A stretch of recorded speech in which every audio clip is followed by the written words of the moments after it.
Richard Vazquez with Artisan Insurance and Insurance on the Radio is our guest today. Going to talk to us and give us some updates about the local insurance market. Richard, appreciate you stopping in today. Good morning. Good morning. And, Richard brought me a nice basket of chocolate today that I have to save for my wife or I'll sleep on a couch the rest of the week.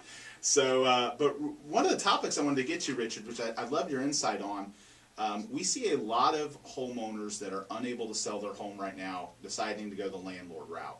So let's say they owe $200,000, their house is worth $150,000, they don't want to do a short sale or they wouldn't qualify for one, and they don't have the $50,000 to make up for the sale. So they decide to rent the home until the market recovers.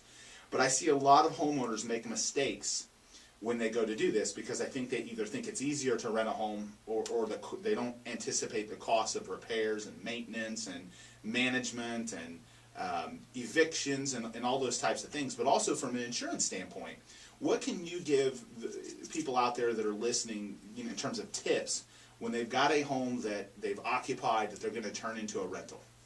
Well, the first thing I would recommend is that no matter... The big misconception out there is that if you tell your insurance agent that you're going to start renting out your house, that your insurance rates are going to go up. And that's not necessarily the case. In fact, in most of the cases that we see, it's actually the exact opposite of what really happens. You should call your insurance agent and you should let them know that you're thinking about renting out this house, because there's a totally different type of policy out there which is designed for tenant-occupied houses. It's called a dwelling fire policy. And in most cases, it will properly insure your house and your rates will actually go down. Because when you move out of your house, at least in the Tampa Bay area, most houses in this area are not rented out fully furnished. So really the only contents that you're going to have inside the house, which you need insurance for, are going to be appliances like the stove, the refrigerator, the washing machine, things like that. So there's no use paying for all of that contents coverage, which is on a standard homeowner's insurance policy, if you're going to turn that house into a rental house. And when you eliminate that contents coverage, most of the times we're seeing that your actual insurance bill will go down every year. Well, that's something that is definitely a misconception, because you don't have to have all the coverage on it. It's now considered, an investment property. Now, right.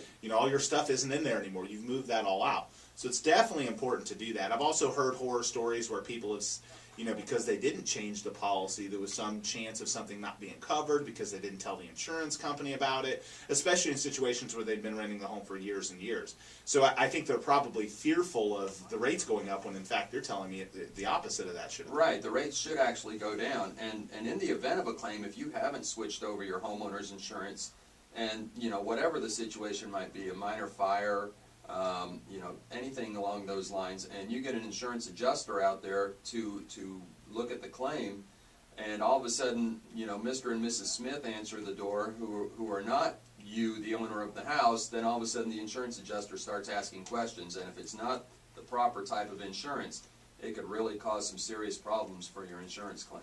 So again, you're listening to the Duncan Duo Real Estate Show here on 970. You can call us with your questions toll free.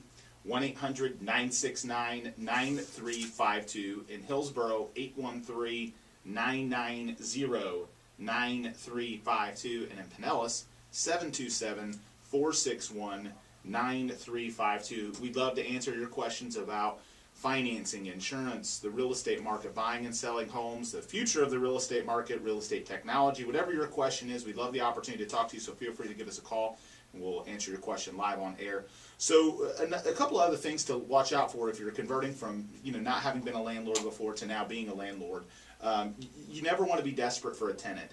Some of the worst landlording mistakes are people that get a tenant because they feel like they need that month of rent. So they agree to accept a tenant that they may not otherwise normally accept because the pressure of getting the income overwhelms them.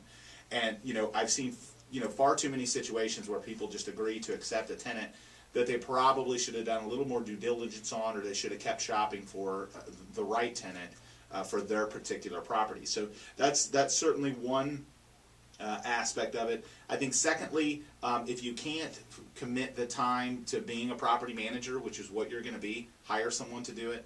And I think third off, really screen for professional tenants. one of the most frustrating things about the landlording business isn't necessarily the repairs and things like that, because those are going to happen. I think one of the most frustrating things is getting that tenant that knows the process and knows what it takes to evict them and bilks you. So really do your due diligence, do background checks, look at public records, see if they've had other evictions. And then not only that, if you have someone that you have to evict and you have to kick out, file the appropriate paperwork and put it on public record, because you're doing the next landlord a justice to avoid, you know, having to deal with the deadbeat tenant that takes advantage of you. So, you know, another topic I wanted to get to, Richard, and this is something that, you know, we hear a lot as well. It's you know, when people are getting their insurance policies, what are some of the things they really want to pay attention to in Florida about what coverage they get and what coverage they don't get? For example, you know, whether or not you'd get, you know, you're covered for water damage from a pipe problem, not necessarily, you know, flood, or what is the replacement value versus actual cash value coverage on certain items. What do you think some of the pitfalls or things people miss are? Well, those are all good things that you definitely want to ask your insurance agent about. Number one, I would say the first thing you want to do is make sure that you shop around and get as many quotes as possible. That's the key to finding the right insurance policy at a good price. If you call one guy, maybe two guys, and go with those first quotes, you know, you're really not doing yourself any justice, and you may or may not have a good policy there. First of all, everybody should know that there's no flood insurance covered under a homeowner's insurance policy. Flood is always a separate insurance policy. And there's only one place that you can get flood insurance from, and that's through FEMA. Now, there's been discussion of that changing, but yes, someday I'll believe it when I see it. Yeah, there's always talk about that. Now, you're still dealing with an insurance agent to get that FEMA flood insurance policy. But the thing about flood is that if you call 100 different insurance agents, they're all going to give you exactly the same price, because they're all going to the same location to get the flood to provide to you. So it doesn't do you any good to shop around on flood insurance. So wouldn't it make the most sense to keep your flood insurance with who has your homeowners, just for the ease of use? Well, absolutely, because many insurance companies will give you a small discount if you have both Multiple of those policies, two right. together. So, but with that being said, water damage is probably the #1 reason for claims throughout the insurance industry. We get more claims from broken water pipes, from ice makers, from AC drain systems that overflow. That's our #1 source of claims in the insurance industry. So that's something that you definitely want to check out. Now, if you're buying a little bit older house, let's say a house built in the 40s, 50s, 60s, you really want to ask that question about your homeowner's insurance policy that you're buying, because some of those older houses will exclude water damage coverage on their policies. So definitely look at that, and if that policy excludes water damage, you really want to look at that very closely and decide if that's the right policy that you want to buy. And again, you can fill out a form on Richard's website at insuranceontheradio.com for some of his quick tips to avoid some of the worst insurance mistakes. One thing I wanted to talk real quickly about: the National Flood Insurance Program was extended again, it looks like, until May, so flood insurance is back live again. There was some discussion at the end of the week last week where you know, the bill that kept it going was expiring, and it did get a last-minute extension.